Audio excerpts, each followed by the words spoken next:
Hello madlang people, and ayan nga, today is napakaganda ng weather kaya nag-decide kami na pumunta sa strawberry farm.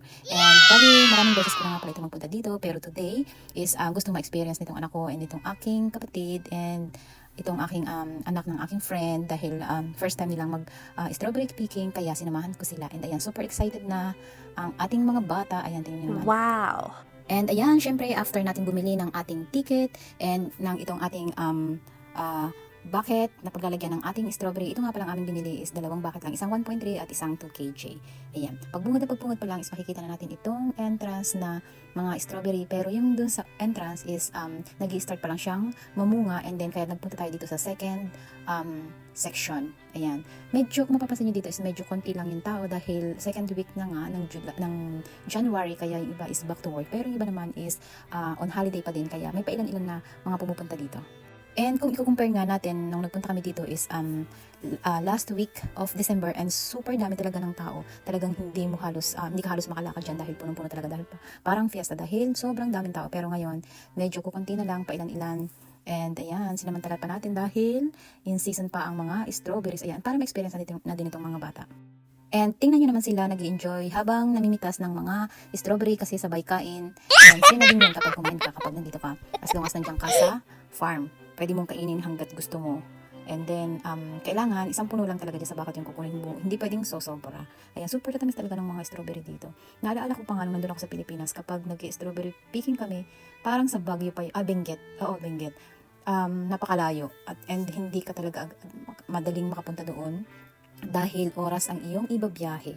Nakakatuwa lang dito kasi napakadami talaga nung mga strawberry, kahit na araw-araw halos may nagpupunta kasi open sila from Tuesday to Sunday. Ayan, open sila niyan, kaya nagtataka lang ako kasi hindi talaga siya nauubos. Sobrang dami ng bunga. And mag-enjoy ka talaga kasi napakatatamis nung kanilang mga strawberry dito. And kadalasan itong mga strawberry dito is makikita natin o mabibili natin sa mga supermarket dito sa New Zealand. Popular itong kanilang strawberry dito. Meron nga din pala sila dito ng mga blackberry, strawberry, raspberry, and blueberry. Pero ngayon, ang in season nila dito and ready to pick up is mga blueberry and strawberry pa lang. Siguro in the next few months is yung kanilang mga boysenberry and raspberry. Ayan, babalik tayo dyan kapag ready na siya. Every year talaga is hindi ko pinapalagpas itong pagpunta dito sa mga strawberry picking na yan kasi nakakatuwa siya. Itong anak ko nga pala is magti 3 years na dito, pero ngayon pa lang siya nakapunta dito kasi laging busy yan sa school and sa work and no time siya. Ngayon naka-holiday lang siya, kaya ayan, nakakagala-gala and ayan, enjoy na din and bonding. Woo! And ayan, tingnan nyo naman itong si kapatid. Ayan, punong-puno ang kanyang bucket. Ayan, umaako pa yan, pero sige pa rin ang kuha niya. And ayan, tingnan nyo, walang katigil-tigil. Sige, kain, ayan, dahil ang sarap talagang mamitas nitong mga strawberry. And ayan nga, after natin mag-picking ng mga, inabot lang kami dito ng mga 35 to 40 minutes, and ayan na nga, ang dami na naming mga bit-bit, and syempre, hindi mawawala ang ice cream, strawberry ice cream bago tayo umuwi. And ayan, hahanap lang tayo ng pwesto, and kakain muna tayo ng ating ice cream, and bibili tayo tayo. And yung ice cream nila dito is talagang real strawberry talaga yung flavor niya. Napakasarap niya talaga. And meron din naman sila dito different flavors, pero yung popular nila is talagang strawberry. Ayan. Tingnan nyo naman, pauwi na kami, pero napakarami pa din mga tao na dumadating kasi mga 10 o'clock na yan ng umaga. Kaya ayan yung kadamihan na dumadagsa yung mga tao. Ayan, tingnan nyo naman, nakapila dyan. Madami na naman ang kanilang mga guest.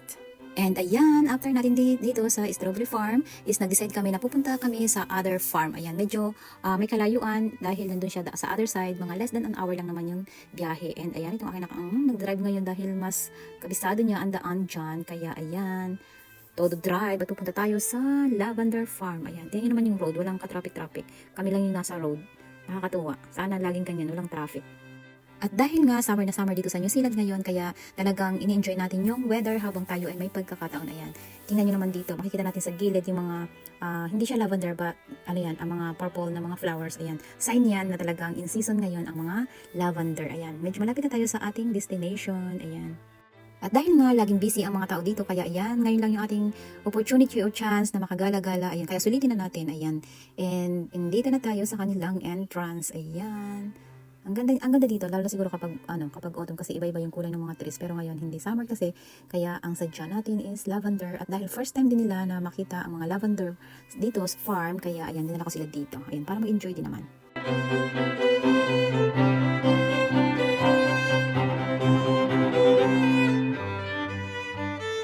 And kung makikita natin dyan sa entrance is mga lavender, ayan. Nakikita natin ang gaganda ng kulay niya, purple.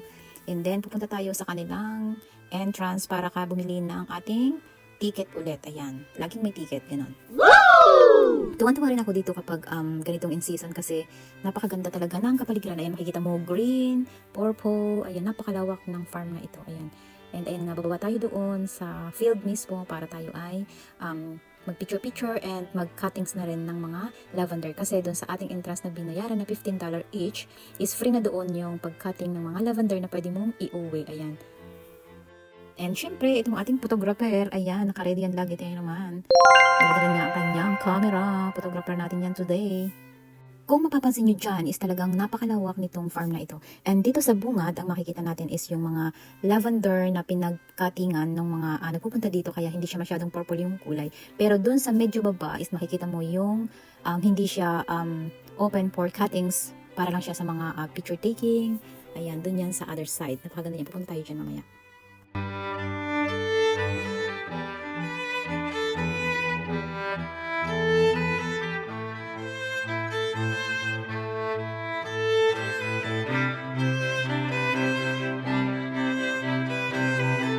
And ayan, makikita na natin ang purple na kulay. Ayan, ito yung ginagayo dito.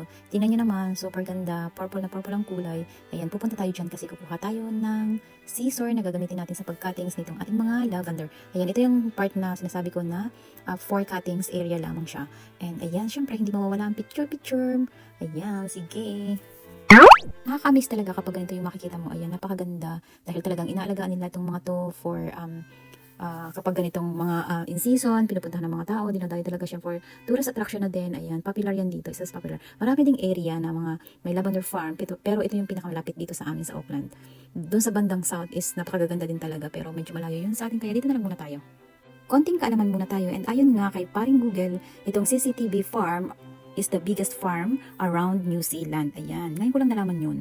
And sabi pa nga nila, itong CCT Lavender Farm is the organic farm here in New Zealand. Certified sila.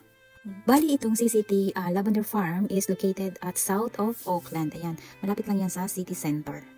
Ang kabuuan sukat pala nitong Lavender Farm na may tanim nitong mga flowers na to is 30 hectares. Napakalaki niyan. Kaya pala sobrang dami. Kaya kahit saan ka lumingon is makikita mo talaga ang puro lavender. Ayan. Merong nag-i-start pa lang and meron ng talagang in bloom na siya, and ayan. At dahil nga ngayon ay second week na ng January and yung iba is back to work na, kaya ang makikita mo lang is pakunti-kunting mga tao. And ayan, start na tayong mag-cuttings ng ating mga lavender. Ayan, nakakatuwa kasi nakaka-enjoy and bonding na din and relaxing. Napakahilig ko talaga sa halaman, kaya pag nababalitaan ko ng mga in-season ng mga plants and may mga garden is talagang sinusugod ko yan, hindi ko yan pinapalagpas. And sa mga susunod, ang bibisitahin naman natin is yung sunflower farm. Ayan, pupunta tayo dyan, pero hindi pa siya in season ngayon, medyo in next few weeks. Ayan, magiging season na siya yung sunflower. Doon naman tayo pupunta sa next time. And ayan, tingnan nyo naman, nakakatuwa talaga siya. Napakaraming mga purple lavender dyan, nakakatuwa. Tuwan-tuwa talaga ako sa kulay niya. Ayan, tingnan nyo naman, may pailan-ilan ng mga tao dyan. Siguro kapag Christmas, and yung start niya Christmas kasi, and until end of January. Ayan. And ayun lang guys, thank you for watching, hope you like it, and please don't forget to share and follow na din, and see you again later for my next videos. Bye bye.